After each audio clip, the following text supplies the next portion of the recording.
जय श्री ओम नमः सिद्धेभ्यः। जय श्री ओम नमः सिद्धेभ्यः।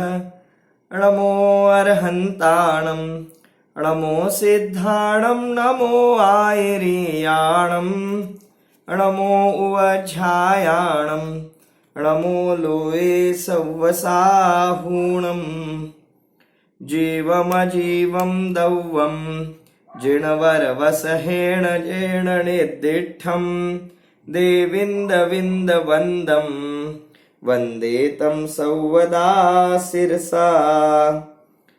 जिस चैतन्य महाहिमगिरि से परिणति के घन टकराते हैं, शुद्ध अतीन्द्रिय आनंद रस की मूसल धारा बरसाते हैं, जो अपने आश्रित परिणति को रत्नत्रय की निधियां देता।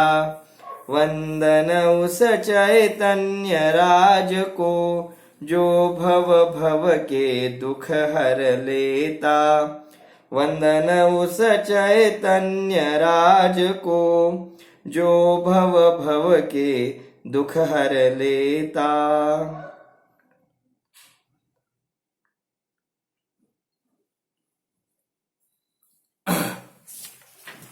श्रीमद नेमिचंद्र सिद्धांतीदेव विरचित बृहद्रव्य संग्रह ग्रंथाच्या आधारे आपण चर्चा करीत आहोत। जीवाच्या मूर्तिक आणि अमूर्तिक स्वभावासंबंधी आपण अनेक बिंदूंच्या द्वारे चर्चा केलेली आहे। आता जीव स्वभावाने त्याच्या व्यक्तिगत द्रव्य रूपाने तो अमूर्तिक आहे, म्हणजेच स्पर्श रस गंध वर्णादींनी रहित आहे आणि शरीराच्या संयोगाने व्यवहार नयाद्वारे तो मूर्तिक आहे, अशा प्रकारे गाथेमध्ये सांगण्यात आलं। त्यामध्ये 7व्या गाथेमध्ये वंडरस पंचगंधा दो फासा अठ्ठनिच्छया जीवे नो संति अमुत्ति तदो व्यवहारा मुक्ति बंधादो। वर्णरस पंच दो गंध स्पर्शाष्ट निश्चयेन जीवात, म्हणून जीव अमूर्तिक व्यवहारे मूर्तिक बंधनात। अशा प्रकारे दोन विविध कोणांच्या द्वारे दोन विविध पक्ष ठेवून येथे आचार्यदेव जीवाच्या स्वरूपाविषयी कथन करीत आहेत। अनेक प्रकारे आपण या मूर्तिक आणि अमूर्तिक स्वभावाची चर्चा केली। आता हे दोन्ही पक्ष एकाच वेळी संभवतात का, याची थोडी चर्चा करूया। की जीवामध्ये हा मूर्तिकपणा आणि अमूर्तिकपणा एकाच वेळी संभवतो आणि त्याच वेळेला हे दोन प्रकारे कथन करण्याचं प्रयोजन आचार्यदेवांचं नेमकं काय आहे ते आपल्याला आज विशेष रीतीनं जाणून घ्यायचं आहे। पहा, सर्व प्रकारचे जे सांसारिक व्यवहार आहेत ते जीवाच्या मूर्तिकपणाला आधार मानून केले जातात। ही आजपासून आपण इथे चर्चा घेतो आहोत की सर्व प्रकारचे सांसारिक व्यवहार म्हणजे कुठल्याही आपल्या कुटुंबीयांची सुद्धा ओळख करून द्यायची असेल, कुणीही नवीन माणूस आला तर ओळख करून देताना आपण कशी ओळख करून देतो, ही माझी आई, हे माझे वडील, ही माझी पत्नी, ही माझी मुलं बाळं, ते जे काही असेल ते आपले जे कुटुंबीय आहेत त्या कुटुंबियांकडे आपण अंगुली निर्देश करतो, आपण बोट दाखवतो आणि मग ते कोण आहेत त्यांचा आपण परिचय करून देतो। तर त्यावेळेला आपण अंगुली निर्देश करतो शरीराकडे आणि त्याच वेळेला आपण सांगतो की ते माझे अमुक नातेवाईक आहेत। मग अशा वेळेला आपण जे इंगित करतो आहोत ती व्यक्ती खरं म्हणजे दोन द्रव्यांनी युक्त आहे, म्हणजे तेथे दोन द्रव्य विद्यमान आहेत, एक शरीर पण आहे आणि त्याच वेळेला तेथे जीवद्रव्य पण आहे। मग त्यावेळेला आपण नेमकं कुणाला सांगायचं आहे? मला माझ्या आईचा परिचय करून देत असताना ही माझी आई अशा प्रकारे मी परिचय करून देत असताना मला नेमका शरीराचा परिचय करून द्यायचा आहे की त्या जीवाचा परिचय करून द्यायचा आहे? तर पहा, विशेष आहे, येथे ना शरीराचा परिचय करून द्यायचा आहे ना जीवाचा परिचय करून द्यायचा आहे। जीव आणि शरीर मिळून जी एक सध्या पर्याय डोळ्यांना दिसते आहे, जी एकत्र राहणे रूप पर्याय आहे, अवस्था आहे, ती आम्हाला दाखवून द्यायची आहे। बघा, हे हळूहळू स्पष्ट होईल नेमकं काय सांगायचंय ते। जीव अमूर्तिक आहे, जीव तर अमूर्तिक आहे, न दिसणारा, स्पर्श रस गंध वर्णादींनी रहित चेतनेनी सहित ज्ञान दर्शनाने युक्त असा जीवात्मा आहे. आणि तो जीवात्मा स्वतंत्र आहे. त्या जीवाचं कोणाशी काही देणं घेणं नाही आहे, रिश्ते नाते नाही आहेत. परंतु तो स्वतंत्र राहणारा जीवात्मा आपल्या काही कर्मांच्या निमित्ताने स्वतःच्या योग्यतेने त्या पर्टिक्युलर त्या विशेष शरीरामध्ये काही काळ वास करतो आहे. आणि त्या शरीराच्या निमित्ताने त्याची अनेक नाती तयार झालेली आहेत. तुम्ही त्या आत्म्याला शरीरापासून वेगळं करून पहा, तुम्हाला कोणती नातीच दिसणार नाहीत. का नाती दिसणार नाहीत? कारण शरीराच्या संपर्कामुळे नाती तयार झालेली आहेत. जर शरीराचा संयोगच नसेल, खूप विचार करून किंवा खूप खोलवर जाऊन हा विचार आपण केला पाहिजे, तर मग लक्षात येईल की याच्यामध्ये पॉइंट काय आहे, याच्यामधून सांगण्याचं प्रयोजन काय आहे. यामध्ये आपण मूर्तिक आणि अमूर्तिकपणा पाहतो आहोत. जेव्हा आपण आपल्या कुटुंबियांची ओळख करून देतो तेव्हा आपण हे गृहीत धरलेलं आहे की जो काही जीव आहे, जाणतो पाहतो, ज्याच्यावरती आपण प्रेम करतो, तो जो जीव आहे तो त्या शरीराने सहित आहे सध्या त्या अवस्थेमध्ये. आणि त्याचा आपण परिचय करून देतो आहोत. शरीराने रहित असा जर एक जीवात्मा घेतला तर तो जीव माझी आई नाही होऊ शकत, वडील नाही होऊ शकत, पत्नी नाही होऊ शकत. कारण त्या जीवाने ते विशेष शरीर धारण केलेलं आहे आणि त्या शरीराच्या निमित्ताने माझा आणि त्याचा संबंध बनलेला आहे. जर मध्ये माध्यम ते शरीरच नसेल तर माझा आणि त्याचा कोणता संबंध बनणार नाही. हे आपण वस्तुतथ्य पहिल्यांदा लक्षात घेतलं पाहिजे. मग आपल्या लक्षात येईल की जीवाचा मूर्तिकपणा म्हणजे काय. म्हणजे हे सर्व जे लोकव्यवहार चाललेले आहेत, ही जी नाती गोती तयार झालेली आहेत, ती जीवाच्या अशा प्रकारे शरीरासोबत राहण्याच्या त्यावेळच्या त्या परिस्थितीमुळे, त्या संयोगामुळे त्या जीवाला मूर्तिक म्हणण्यात येत आहे. म्हणजे हे आपल्या लक्षात आलं की अशा प्रकारे जे रिश्ते नाते सांगितले जातात, जी आपली नातीगोती सांगितली जातात, ती सर्व या जीवाच्या मूर्तिकपणाच्या मुळेच संभव आहेत. जर जीव सर्वथाच अमूर्तिक असेल आणि त्याला उपचाराने सुद्धा, त्याला व्यवहाराने सुद्धा, त्याला बोलण्या चालण्यामध्ये सुद्धा मूर्तिक म्हणता येत नसेल तर मग अशा प्रकारचा हा व्यवहार सुद्धा शक्य होणार नाही. आणि म्हणून या प्रकारे सर्व नाती ही या जीवाच्या मूर्तिकपणावरती अवलंबून आहेत. पुढे इतकंच नाही तर हे जे सर्व हिंसा अहिंसेचे व्यवहार आहेत ते सुद्धा या जीवाच्या मूर्तिकपणावरती अवलंबून आहेत. म्हणजे काय, आपण दोन वेगवेगळे पक्ष पाहतो आहोत. आपण समजून घेण्याचा यत्न करावा. थोडीशी सूक्ष्म चर्चा आहे. थोडीशी काय सांगण्याचा भाव आहे तर पहा, जीव जर अमूर्तिक असेल आणि मूर्तिक शरीराशी त्याचा कोणत्याही आणि कशाही प्रकारे कसलाच संबंध नसेल, एकत्र राहणे रूप सुद्धा संबंध नसेल, तर मग शरीराचा घात केल्यानंतर, शरीराला मारल्यानंतर, शरीराचे तुकडे केल्यानंतर त्या जीवाला मारलेल्याचं पाप आपल्याला लागता कामा नये. परंतु असं घडत नाही. मग काय होतं, मारलं जातं शरीराला, खंड खंड केले जातात शरीराचे आणि त्यावेळेला पाप लागतं त्या जीवाची हत्या केलेल्याचं, त्या जीवाला मारलेल्याचं. याचा अर्थ की तो जीव आपल्याला क्रिया केली जाते आहे शरीरावरती, मारलं जात आहे शरीराला, परंतु आपल्याला शरीराला मारलेल्याचं पाप लागत नाहीये, तर त्या जीवाला मारलेल्याचं, त्या जीवाच्या मरणामध्ये आपण निमित्त झालो किंवा त्या जीवाच्या घातामध्ये आपण निमित्त बनलो म्हणून आपल्याला त्याचं पाप लागतं. यावरून लक्षात येतं की हा जीव जरी स्वभावाने अमूर्तिक असला तरी तो या शरीरामध्ये काही काळ वास करतो आहे. एकत्र बंधान रूपाने त्याची संयोग रूप अवस्था आहे आणि म्हणूनच त्या अवस्थेला तेथे जीव मूर्तिक आहे असं म्हटलं जातं.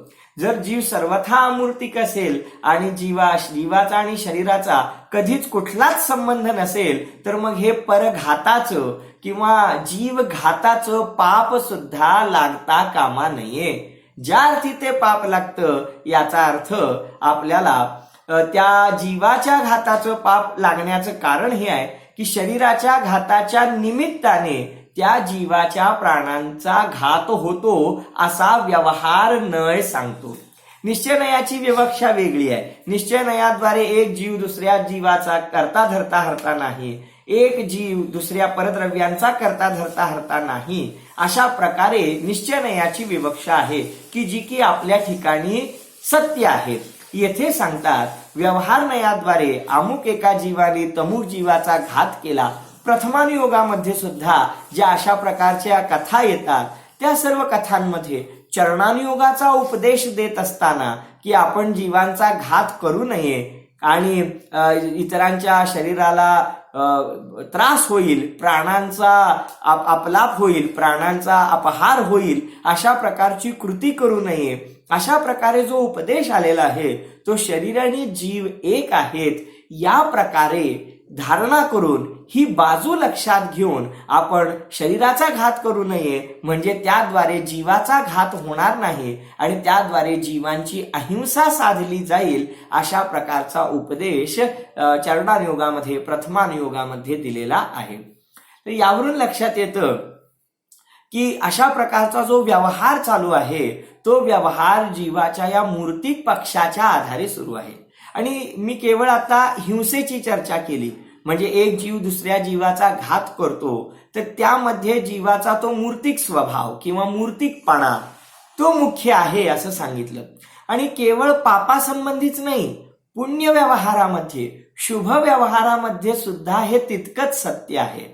जसं एखादा जीव समोशरणामध्ये गेला आणि समोशरणामध्ये जाऊन त्यानं भगवंतांचं दर्शन घेतलं आणि मग तो म्हणतो आज मी तीर्थंकरांच्या दर्शनाने तृप्त झालो. आता त्याने तीर्थंकरांचं दर्शन घेतलं. तीर्थंकर हे तर पवित्र आत्मे आहेत की ज्यांनी कर्मांवरती विजय मिळवलेला आहे, अरिहंत दशा प्राप्त केलेली आहे.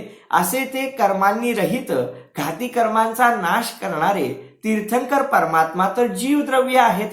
मग जीवद्रव्य तर दिसत नाही, ते तर अमूर्तिक आहे आणि अमूर्तिक असल्यामुळे ते रूपी नाही. मग रूपी नाही तर ते दिसू शकत नाही, ते दृश्य नाही. मग हा भक्त जीवात्मा असं कसं म्हणू शकेल की मी आज भगवंतांचं दर्शन घेतलं?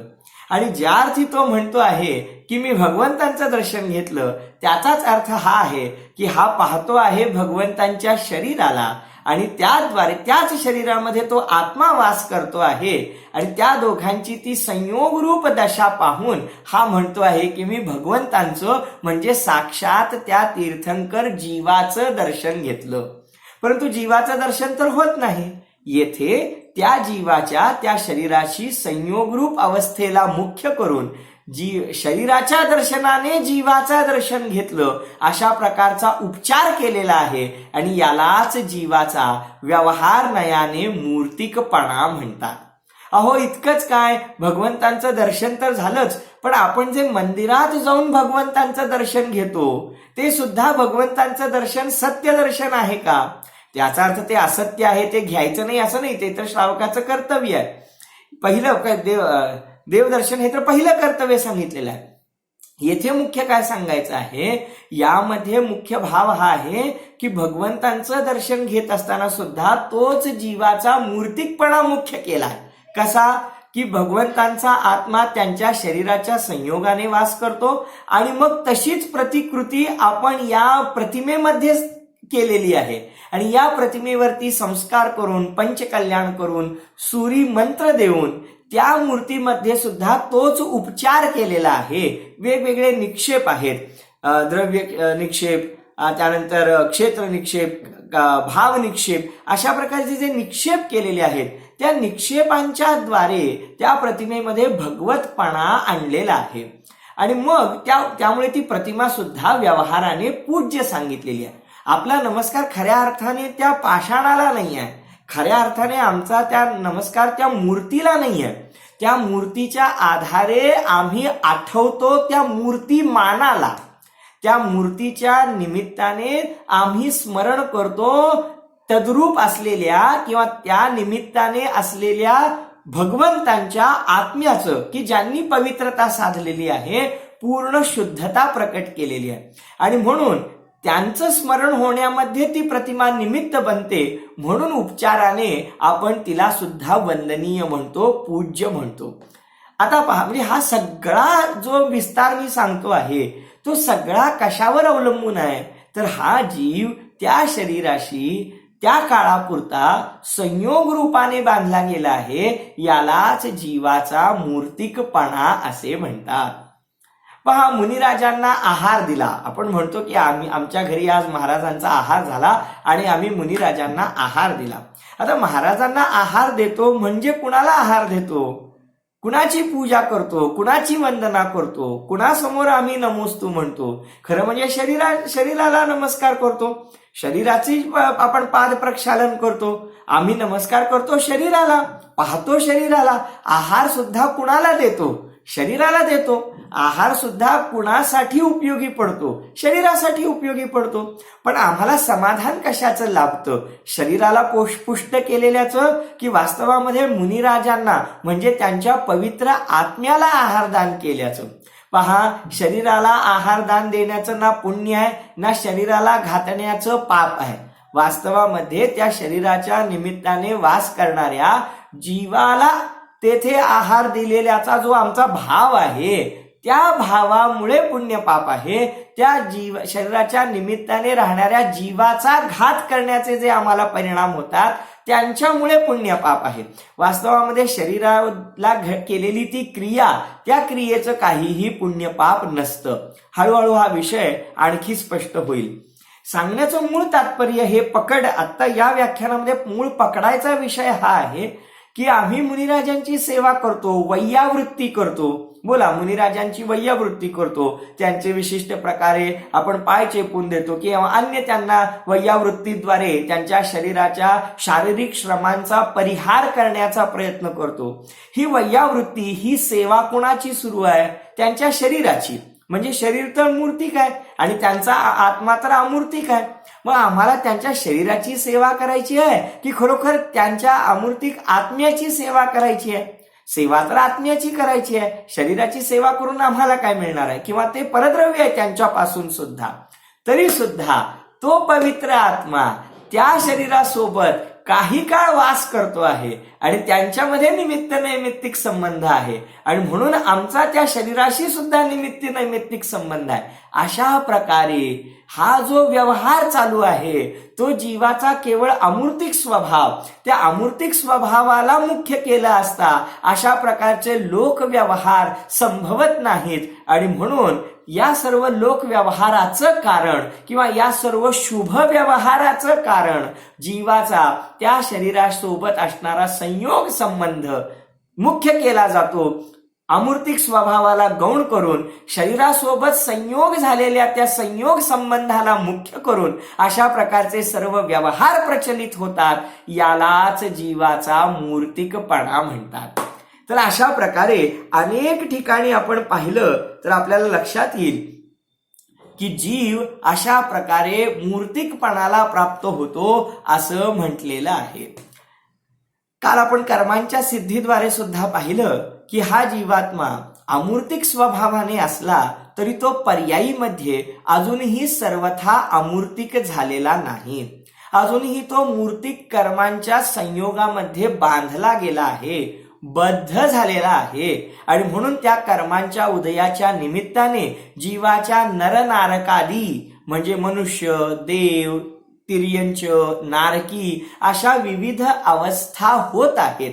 त्या पर्यायीच्या निमित्ताने जीवाचे परिणाम सुद्धा भिन्न भिन्न रीतीने बदलत आहेत. पहा, नारकी जीवांच्या मध्ये क्रोध कषायाची मुख्यता आहे. मनुष्य गतीमध्ये मनुष्य जीवाची मान कषायाची मुख्यता आहे. तिर्यंच गतीमध्ये तिर्यंच जीवाची माया कषायामध्ये मुख्यता आहे. आणि देवगतीमध्ये देव पर्यायीमध्ये असणाऱ्या जीवाची लोभ कषायाची मुख्यता आहे. मग त्या पर्यायीमध्ये प्राप्त झालेल्या त्या शरीराला धारण करणाऱ्या जीवाचे त्या गतीच्या निमित्ताने त्या दुष्परिणाम झाल्याशिवाय राहत नाहीत. हा सर्व जो निमित्त नैमित्तिक संबंध आहे त्याला मुख्य करून आज चर्चा खूप विस्ताराने होते आहे. वेगवेगळ्या गोष्टी आपणाला समजत आहेत, परंतु या सर्व गोष्टी जीवाच्या या शरीरासोबत असलेल्या संबंधाला सिद्ध करतात. आणि म्हणूनच जीव स्वतःचा अमूर्तिक स्वभाव असून सुद्धा त्या अमूर्तिक स्वभावाला पर्यायीमध्ये पूर्णरित्या व्यक्त करू शकलेला नाही. पर्यायीमध्ये अवस्थेमध्ये सध्याच्या वर्तमान स्थितीमध्ये तो त्या अमूर्तिक स्वभावाचा परिपूर्ण लाभ उठवू शकलेला नाहीये, परिपूर्ण फायदा घेऊ शकत नाहीये, त्याचं सुख अनुभवू शकत नाहीये, तितकं स्वातंत्र्य त्यानं अजूनही प्राप्त केलेलं नाहीये. या गोष्टीला मुख्य करून येथे म्हणतात की हा जीव शरीरामध्ये वास करतो आहे, कर्मांनी बद्ध आहे आणि तो या सर्व वर्तमानामध्ये या सर्व दृश्य मूर्त पदार्थांच्या संयोगामध्ये दिसतो. यालाच जीवाचा मूर्तिकपणा म्हणतात. आता ही झाली जीवाच्या मूर्तिकपणाची बाजू. परंतु जरी जीव अशा प्रकारे आता वेगळी बाजू, आता बरोबर याची अपोजिट बाजू, दुसरा नाही, निश्चय नाही, तो काय म्हणतो की ठीक आहे, सध्या तो मूर्तिक दिसतो आहे, या सर्व पदार्थांमध्ये बांधला गेलेला दिसतो आहे, परंतु म्हणून काय त्या सर्व पदार्थांचे स्पर्श रस गंध वर्ण हे गुण आत्म्यामध्ये प्रविष्ट झाले का? तो स्वतःची जाती बदलून पुद्गल झाला का? तो स्वतः स्पर्श रस गंध वर्णमय झाला का? नाही झाला. याचा अर्थ अजूनही त्याच्यामधला तो अमूर्तिक स्वभाव आहे आणि जीवाने पुरुषार्थ केला, त्याच अमूर्तिक स्वभावाची कास धरली, त्याच अमूर्तिक स्वभावाचा आश्रय घेतला, स्वतःच्या अनंत गुणांची उपासना केली, तर हा कर्मसंयोग नष्ट होऊन जाणार आहे. हे शरीराचं बंधन सदा काळासाठी तुटून जाणार आहे आणि मग पर्यायीमध्ये जो बद्धपणा होता, पर्यायीमध्ये जी मूर्तिकता केवळ दिसत होती ती सुद्धा नष्ट होऊन जाईल आणि मग हा जीवात्मा स्वतःच्या शुद्ध अमूर्तिक स्वभावाप्रमाणे पर्यायीमध्ये सुद्धा त्या अमूर्तिकत्वाला सिद्ध करेल आणि मग त्या बाजूला मुख्य करून सांगतात की जीवाचा स्वभाव अजूनही पुद्गलाप्रमाणे मूर्तिक झालेला नाहीये, तो अजूनही अमूर्तिकच आहे. तर अशा प्रकारे येथे एकाच वेळेला दोन कोणांच्याद्वारे, दोन दृष्टिकोनांच्याद्वारे चर्चा करतात की हा जीवात्मा स्वभावाने अमूर्तिकच आहे. पहा ना की ज्या लोकव्यवहाराच्या अपेक्षेने म्हटलं की ही माझी आई आहे, हे माझे वडील आहेत, अशा प्रकारे प्रत्येक जण आपल्या नातेवाईकांचा परिचय करून देतो. ऐका आता ज्या शरीराकडे तो इंगित करून दाखवतो की हा माझा नातेवाईक आहे, त्या व्यक्तीची तो नातेवाईक जर निधन पावला, त्याचं मरण झालं, तर त्याचं शरीर तिथेच पडून असताना त्याच आलेल्या लोकांना तो व्यक्ती सांगतो की माझा हा नातेवाईक निघून गेला. बोला, माझी आई गेली, माझे वडील गेले, असं तो म्हणतो. आता काय फरक झाला? ज्या शरीराकडे बोट दाखवून म्हणत होता की ही माझी आई, हे माझे वडील, आता ते शरीर, ज्या शरीराकडे बोट दाखवत होता ते शरीर तर तिथेच विद्यमान आहे आणि त्याच शरीराकडे बोट दाखवून तो म्हणतो आहे की माझी आई गेली. बोला, काय आश्चर्य आहे. दोन्ही विधानांमध्ये फरक लक्षात घ्या. इंगित केलं जात आहे त्याच शरीराकडे आणि सांगता आहेत की ही माझी आई, हे माझे वडील, आणि पुन्हा त्याच शरीराकडे बोट दाखवून म्हणतायत की माझी आई गेली, माझे वडील गेले. अरे बाबा, असं का म्हणतोस? पूर्वी होते, आता सुद्धा आहेतच. नाही, याच्यावरून लक्षात घ्या की पूर्वी म्हणत असताना शरीर आणि आत्मा दोघांच्या एकरूप अवस्थेला म्हटलं जात होतं की हा माझा नातेवाईक, आणि आता तेच शरीर दाखवून म्हणतो आहे की ती व्यक्ती गेली म्हणजे कोण गेली? त्यामध्ये राहणारा चैतन्य रूप आत्मा निघून गेला आणि निघून गेला. त्याच्यावरून लक्षात आलं की अजूनही तो अमूर्तिकच आहे. त्या शरीरासोबत तो इतकी वर्ष राहिला म्हणून तो शरीरमय नाही झाला. शरीराचे स्पर्शरस गंधवर्ण या शरीरामध्येच राहिले, ते आत्म्यामध्ये प्रविष्ट झालेच नाहीत आणि तो आत्मा निघून गेला. याचा अर्थ तो काय झाला? अमूर्तिकच होता. त्याचा अमूर्तिक स्वभाव तेथे सिद्ध झाला.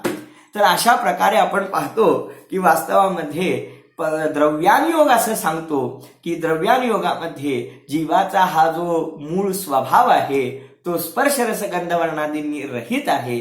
जीव द्रव्याचं स्वरूपच असं आहे, म्हणून हा जीव स्वभावाने अमूर्तिकच आहे.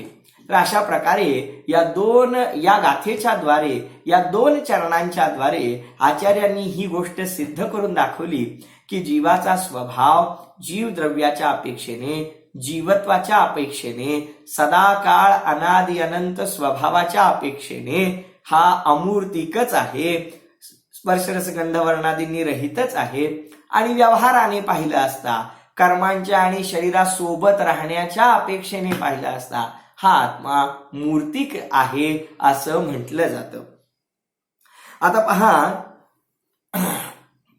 दोन्हीमध्ये मी खूप जपून शब्दप्रयोग वापरलेले आहेत. आपण जर तुम्ही खूप व्यवस्थित ऐकलं असेल तर मी खूप जपून शब्दप्रयोग वापरले. कोणते? की हा आत्मा स्वभावाने अमूर्तिकच आहे आणि कर्मांच्या संयोगाने, शरीराच्या संयोगाने हा आत्मा मूर्तिक म्हटला जातो, मूर्तिक म्हणवला जातो. पण मूर्तिक म्हणण्याने तो आत्मा अमूर्तिक असल्याप्रमाणे मूर्तिक होऊन जात नाही. काय म्हटलं? दोन्ही कथनांमधला फरक पहा, शब्दांचा कसा बदल आहे पहा. आत्मा स्वभावाने अमूर्तिकच आहे क्रियापद वापरलं आणि दुसऱ्या वेळी म्हणतो आहे की शरीराच्या संयोगाने, कर्मांच्या संयोगाने, या वर्तमान पर्यायीच्या अपेक्षेने हा आत्मा मूर्तिक म्हणवला जातो, मूर्तिक म्हटला जातो. दोन्हीमध्ये किती फरक आहे? एक आहे आणि एक म्हटला जातो. दोन्हीमध्ये प्रचंड फरक आहे. म्हणजे आत्मा मूर्तिक आहे, अमूर्तिक आहे, तसाच तो मूर्तिक पण आहे असं नाही. ओहो, हे आणि काय नवीन? हेच तर जिनदर्शनाचं मर्म आहे. काय मर्म आहे?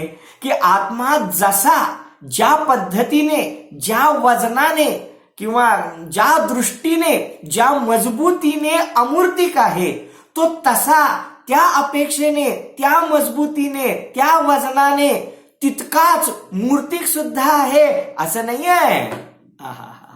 अद्भुत. हेच जिनदर्शनाचं अलौकिक सार आहे. हेच समजत नाही म्हणून लोकांना जैन दर्शन कळत नाही. ओहो, त्यासाठी ओहो, हर रोज किनारे किनारे चलते हैं, आज गहराई में उतरने का दिन है. वास्तवामध्ये हे जिनदर्शन असंच अलौकिक आहे. काय सांगतं जिनदर्शन? जिनेंद्र परमात्मा काय सांगतात की हो आत्मा अमूर्तिक सुद्धा आहे आणि आत्मा मूर्तिक सुद्धा आहे, पण म्हणून ते समान दर्जाने, समान रीतीने मूर्तिक आणि अमूर्तिक नाही आहेत. त्याच्यामध्ये अंतर आहे. काय अंतर आहे ते तुम्ही कसं स्पष्ट करणार? सांगतो आहे ना, निश्चय नयाने अमूर्तिक आहे आणि व्यवहार नयाने मूर्तिक आहे. मग ह्याच्यामध्ये काय फरक केला तुम्ही? निश्चय नय मजबूत आहे. निश्चय नय हा सदा काळाचं कथन करणारा आहे. निश्चय नय हा परमार्थाला सांगणारा आहे, सदा सर्व काळ सत्य ठरणारा आहे. आणि व्यवहार मग खोटा आहे का? व्यवहार झूठ आहे का? झूठ नाही आहे, पण व्यवहार हा तात्पुरता कथन करणारा आहे. व्यवहाराच्या कथनामध्ये सत्यता तर आहे, परंतु तितकी अनादि अनंताला लागू पडेल इतकी मजबूती त्या कथनामध्ये नाहीये. आता हे कसं सांगू? बोला.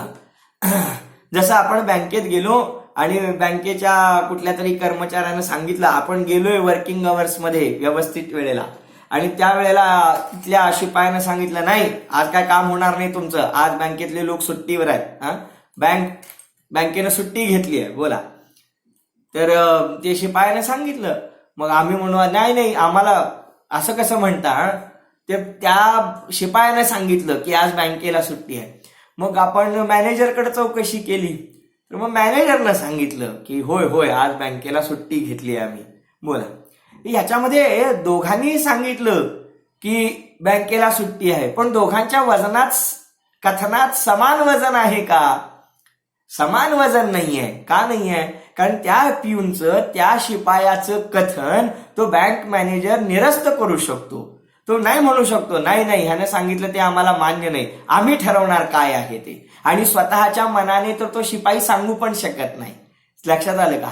कारण त्याच्या वजनामध्ये सत्यता तेव्हा येते जेव्हा वरचा मॅनेजर सांगतो आणि तो त्याचं कथन खोडून काढू शकतो.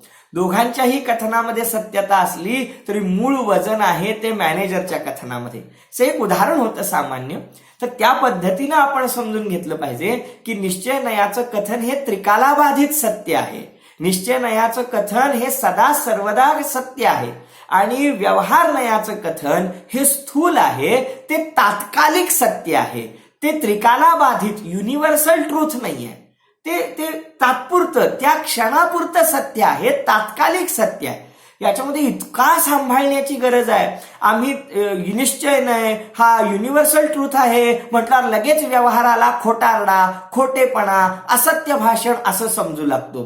किंवा व्यवहार नयाला तात्कालिक सत्य म्हणून सांगितल्यानंतर लगेच आम्ही त्याला निश्चयाप्रमाणे सदा काळासाठी सत्य अशा प्रकारे करू लागतो आणि यामुळेच आम्हाला या जिनदर्शनाची नय पद्धती समजून येत नाही आणि त्यामुळे वस्तू स्वरूप आम्हाला कळून येत नाही.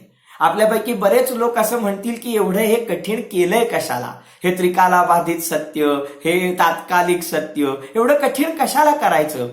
पहा, पुन्हा एकदा सांगतो, हे काही मनाने लिहिलेलं काल्पनिक दर्शन नाही आहे. हे तीर्थंकरांनी आपल्या दिव्य ज्ञानाद्वारे सांगितलेलं स्याद्वाद रूपी कथन आहे. मुळात वस्तूचं स्वरूप जटिल आहे, मुळात वस्तूचं स्वरूप सूक्ष्म आहे. या विश्वातल्या पदार्थांचं स्वरूपच अनेकांतात्मक आहे आणि त्यामुळे त्याला सांगताना अशी कसरत करावी लागते. मग आपण एक काम करूया ना, आपल्या सगळ्यांना सोपं जावं म्हणून आपण जसं वस्तूचं स्वरूप आहे तसं न सांगता आपण सोपं करून टाकूया आणि सोपं करताना जसं वस्तूचं स्वरूप नाही तसं सांगूया. मग आपल्याला सम्यक दर्शन होईल का? मग आपल्याला वस्तू स्वरूपाचं खरं ज्ञान होईल का? आपल्याला सोपं पाहिजे आहे की सत्य पाहिजे आहे? बोला. आजकालच्या पिढीचा हाच प्रॉब्लेम आहे की सगळ्यांना सोपं पाहिजे आहे, सगळ्यांना सुलभ पाहिजे आहे, सगळ्यांना फळ तर पाहिजे आहे, परंतु प्रयत्न नको आहेत. मी आपल्याला काही म्हणत नाहीये, वस्तुस्थितीच अशी झाली आहे. पहा ना, सर्वांना सर्व काही हवं आहे पण त्याची किंमत नको चुकवायला. मग आपल्याला कसं मिळणार? आणि त्यामुळेच हा अनाचार, त्यामुळेच रातोरात श्रीमंत होण्याची स्वप्न आमची नवीन पिढी पाहते आहे, त्यातून पापाचार उद्भवतो आहे. हे सर्व त्याचेच प्रकार आहे. हे थोडंसं विषयांतर झालं खरं, पण हे असं सांगण्याचं कारण काय आहे? कारण वस्तूचं स्वरूप हे विविधांगी आहे आणि त्यामुळे त्याला सांगण्यासाठी हा निश्चय नाही, हे व्यवहार नाही, हे सांगावे लागले. कारण त्याद्वारेच वस्तू जशी आहे त्याचे अनेक पदर हे उलगडून सांगता येतात आणि मग त्याद्वारे आपल्याला हे वस्तू स्वरूपाचं ज्ञान जसं आहे तसं होतं आणि जसंच्या तसं वस्तूला जाणणं, पाहणं, श्रद्धान करणं, अनुभवणं यालाच सम्यक दर्शन, सम्यक ज्ञान आणि सम्यक चारित्र्य म्हणतात. आणि जसं नाहीये तसं मानणं, तसं समजणं, त्याचं ज्ञान करून घेणं आणि त्याच्यामध्येच रममाण होणं यालाच मिथ्या दर्शन, मिथ्या ज्ञान, मिथ्या चारित्र्य असं म्हणतात. आणि म्हणून आपल्याला हे जाणून घेणं गरजेचं आहे की जीवाचा स्वभाव हा त्रिकाल रीतीनं पाहिला तर तो अमूर्तिक आहे आणि तात्काळामध्ये तो शरीराच्या संपर्कात राहतो आहे. या अपेक्षेने त्या जीवाला मूर्तिक म्हटलेला आहे. शब्दप्रयोगामध्ये जो फरक केला तो एवढ्यासाठी केला की मूर्तिक म्हटला जातो, मूर्तिक म्हटल्याने तो मूर्तिक होऊन जात नाही. त्याला तात्पुरतं मूर्तिक म्हटलेलं आहे. जोपर्यंत शरीराचा संयोग आहे तोपर्यंत त्याला मूर्तिक म्हटलेला आहे. म्हणून त्याला मूर्तिक म्हटलं म्हणजे तो स्वभावाने सुद्धा मूर्तिकच झाला, स्पर्श रस गंध वर्णवालाच झाला असं अजिबात नाही.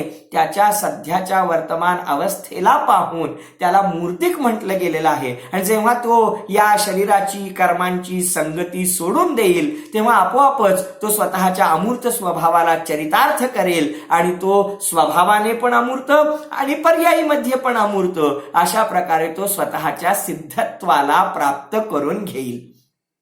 अशा प्रकारे या दोन्ही कथनांमध्ये जो शब्दभेद होता तो आपण समजून घेतलेला आहे. तर अशा प्रकारे आपण दोन पद्धतीने याची चर्चा केली की निश्चय नयाने हा जीवात्मा अमूर्तिक आहेच आणि व्यवहार नयाने या जीवाला संयोगाने मूर्तिक म्हटलेलं आहे. पहा, मूर्तिक म्हणणं गोष्ट वेगळी आहे आणि मूर्तिक म्हणण्याने तो मूर्तिक होऊन जाणं ही गोष्ट वेगळी आहे. उदाहरण देऊ यासाठी, खूप छान उदाहरण आहे, लगेच आपल्याला समजेल. बोला, हत्ती पाहिलाय कधी? किती वेळेला? हा काय प्रश्न झाला. हत्ती सर्वांनी पाहिलाय, आमच्या पाठशाळेतल्या विद्यार्थ्यांनी सुद्धा पाहिलेला आहे, होय की नाही?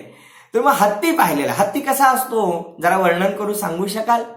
हा, सर्वांना माहिती आहे, खांबासारखे 4 पाय, भिंतीसारखं पोट आहे ना, सोंड, सगळ्यांना माहिती आहे. पण असं काहीही नसताना सुद्धा हत्ती म्हटला जातो. असा नसतं, हे 4 पाय नाही, शेपूट नाही, सोंड नाही, काही नाही, तरी सुद्धा हत्ती आहे, असं होऊ शकतं का?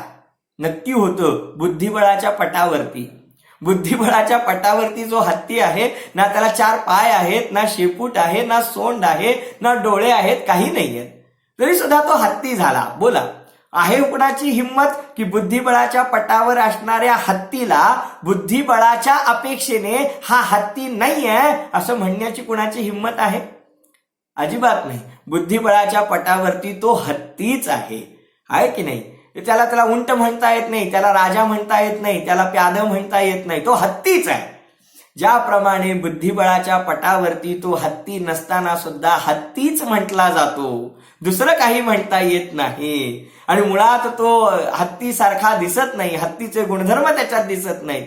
त्याचप्रमाणे हा जीवात्मा संसाराच्या पटावरती असताना तोपर्यंत तो मूर्तिक म्हणवला जातो, परंतु मूर्तिक म्हणण्याने खरोखर तो अमूर्तिक खरोखर तो मूर्तिक होत नाही. ज्याप्रमाणे त्या बुद्धिबळाच्या पटावरती असणाऱ्या हत्तीला हत्ती म्हटल्याने तो असली हत्ती होऊन जात नाही, त्याप्रमाणे या जीवात्म्याला मूर्तिक म्हणण्याने तो खरोखर मूर्तिक होऊन जात नाही. स्वभावाने त्याचा अमूर्तिक स्वभाव सदाकाळ शाश्वत राहतो, त्याच्यामध्ये कोणतीही न्यूनता उणीव येत नाही. तर अशा प्रकारे आपण ही गाथा आता पूर्ण करूया. यामध्ये जीवाच्या मूर्तिक आणि अमूर्तिक स्वभावाबद्दल खूप छान वर्णन आलेलं आहे आणि येथे सांगितलेलं आहे की हे सगळे लोकव्यवहार या जीवाच्या मूर्तिकपणाला ऊर्ध्व करून सांगितलेले आहेत. पण तुला जर सुखी व्हायचं असेल, संसार बंधनातून मुक्त व्हायचं असेल, तर तू स्वतःच्या अमूर्तिक स्वभावाची श्रद्धा कर, त्या त्रिकालाबाधित सत्याला शरण जा, त्या अमूर्तिक स्वभाव रूप असणाऱ्या आत्म्याचा आश्रय घेऊन त्याचं ध्यान केलंस, तेथे चित्त रमवलंस, त्याच्यामध्ये उपयोग एकाग्र केलास, तर मग हे कर्मबंधन आणि शरीर नष्ट होऊन जातील. याउलट जो मूर्तिकपणा सांगितलेला आहे त्याच्यामध्येच मशगूल राहिलास, मी कर्मांनी युक्त, मी शरीरांनी युक्त, याच मध्ये वाहवत राहिलास आणि त्यालाच जर सत्य मानून बसलास, तर हा मूर्तिकपणा कधीही जाणारा नाही आणि तो उपचार सुद्धा कधी संपणार नाही आणि तुझी संसार रूप दशा सुद्धा कधीही नष्ट होणार नाही. आणि त्यामुळे मोक्षमार्गी होण्यासाठी आपल्याला या अमूर्तिक स्वभावाचाच आश्रय घेतला पाहिजे. तर अशा प्रकारे येथे दोन्ही नयांच्या द्वारे खूप छान चर्चा आचार्यांनी सांगितलेली आहे. आशा करतो की आपल्याला हे सर्व समजलं असेल. काहीच मिनिटं शिल्लक आहेत, मी मुद्दाम हा वेळ वाचवून ठेवलाय तो यासाठी की बऱ्याच श्रोत्यांनी खूप अनेक श्रोत्यांनी मनाच्या स्वरूपाविषयी मला वारंवार विचारणा केली आणि मग आज थोडा वेळ त्याचं विवेचन करण्याचा मानस आहे. पण प्रश्न पडतो आहे की काय विवेचन करायचं, मन म्हणजे नेमकं काय, ते तेवढं सांगतो आणि मग आपल्याला काही प्रश्न असतील तर आपण विचारा. जिनदर्शनामध्ये मन ही संकल्पना सांगत असताना 2 पद्धतीने त्याचा खुलासा सांगितलेला आहे. पहिलं म्हणजे द्रव्यमन आणि दुसरं म्हणजे भावमन. पुन्हा एकदा, एक द्रव्यमन आणि दुसरं भावमन. आता द्रव्यमन कशाला म्हणतात ते मी मागे सांगितलेलं आहे की या छातीच्या मध्यभागी एक द्रव्यमन नावाची पुद्गलाची रचना आहे, जी की सूक्ष्म आहे, मनोवर्गणांपासून ती बनलेली आहे.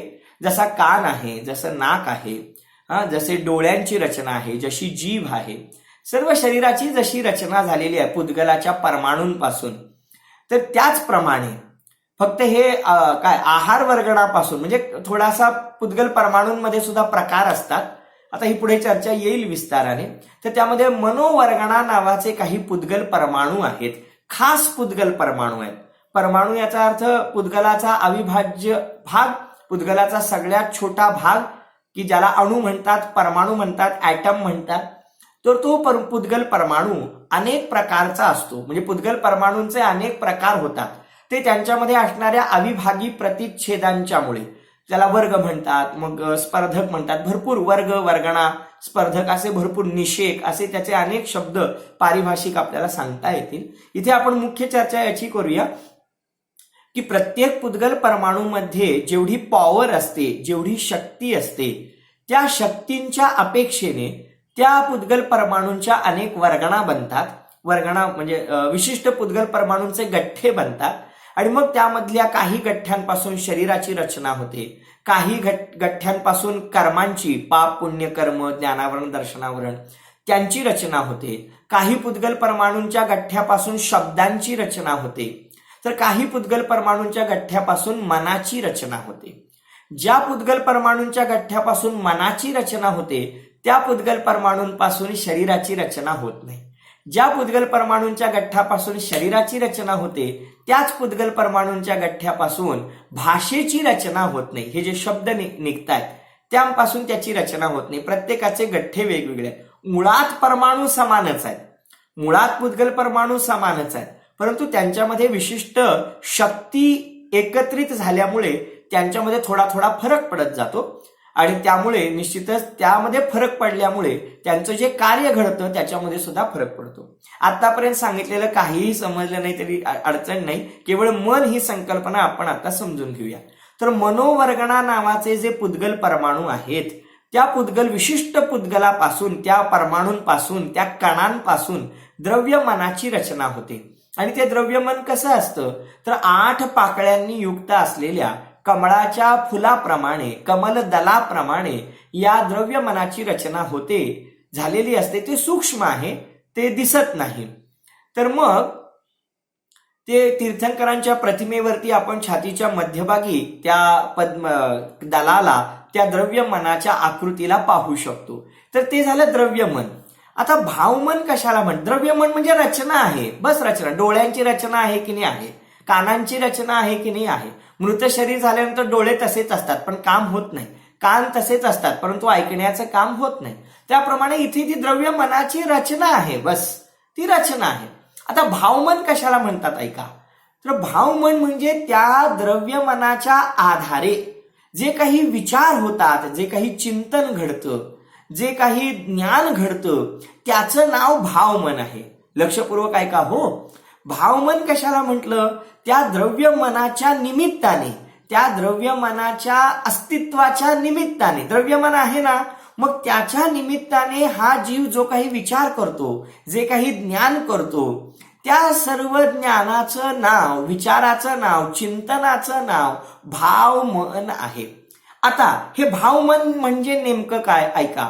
या जीवाचा ज्ञानावरण कर्माच्या क्षयोपशमामुळे किंवा ज्ञानावरण कर्माचा उघाड जितका आहे, जितकं ज्ञानावरण कर्म उघाड असतं तेवढा आत्म्याला ज्ञान होतं आणि जितक्या प्रमाणात ज्ञानावरण कर्माचा आच्छादन असतं तितक्या प्रमाणात या जीवाला ज्ञान होत नाही. आणि ज्ञानावरण कर्माचा आच्छादन पूर्णपणे नष्ट झालं तर मग हा जीवात्मा केवळ ज्ञानी होतो. लक्षात आलं का? 3 गोष्टी सांगितल्या. केवळ ज्ञानावरण कर्माचा पडदा पूर्ण नष्ट झाला तर पूर्ण ज्ञान विकसित, केवळ ज्ञान. जितक्या प्रमाणात या ज्ञानावरण कर्माचा पडदा पडलेला आहे तोपर्यंत तितकं ज्ञान होत नाही आणि जितक्या प्रमाणात हा ज्ञानावरण कर्माचा पडदा उघडलेला आहे तितक्या प्रमाणात जीवाला ज्ञान होतं.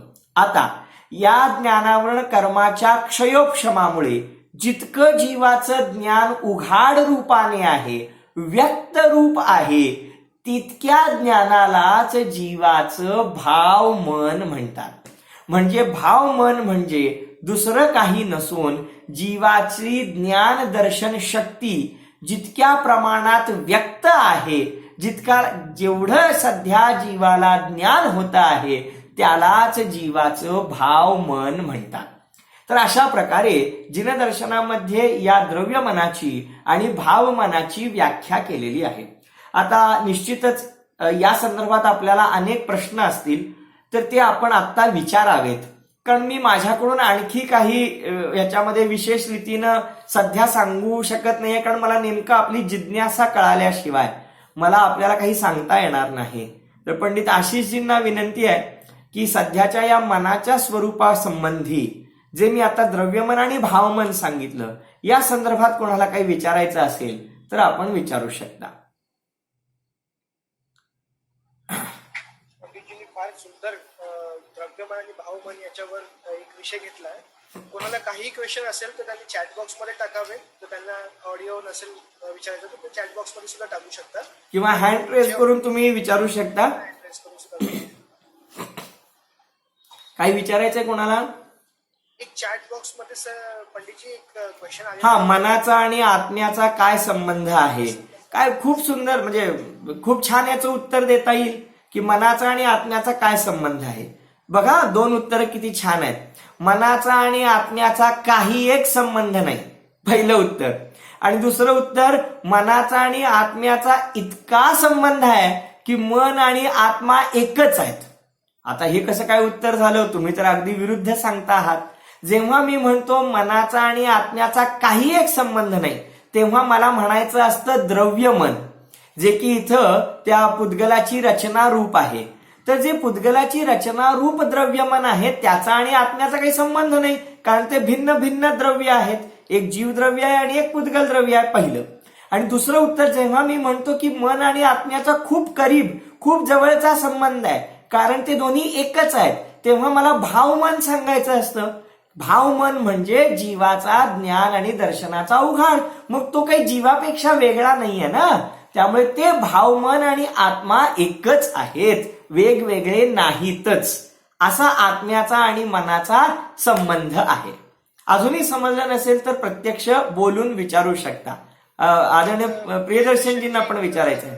प्रियदर्शनजींचा एक क्वेश्चन आलाय, हँड रेज केलाय. एक सेकंड त्यांना स्पॉटलाइट देतो. प्रियदर्शन तुम्ही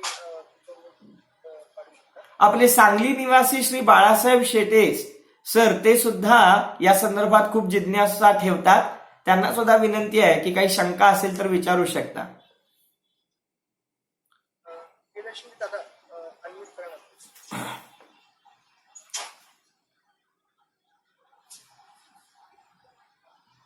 हॅलो, हा बोला. ऐकू येतोय आवाज? हो येतोय, बोला. काही नाही, एक छोटासा प्रश्न होता. जसं आता तुम्ही सांगितलं की आपले जे इंद्रिय आहे त्यांच्या थ्रू आपल्याला जे ज्ञान होतं, जसं भाव मनाशी संबंधित सांगितलं, पण जसं नाक किंवा कान किंवा डोळे. पण आता असा एक व्यक्ती आहे ज्याला ऐकू पण येत नाही, ज्याला दिसत पण नाही, आणि तो कानाने पण ऐकू येत नाही, डोळ्याने दिसत नाही, आणि तो बोलू पण शकत नाही. तर त्याला पण आपण बघतो की आपल्यासारखंच ज्ञान आणि आपल्यासारखं सगळं डेव्हलपमेंट त्याच्यामध्ये सुद्धा असतो. तो सुद्धा वाचू शकतो, सगळ्या गोष्टी तो समजू शकतो. तर हे कसं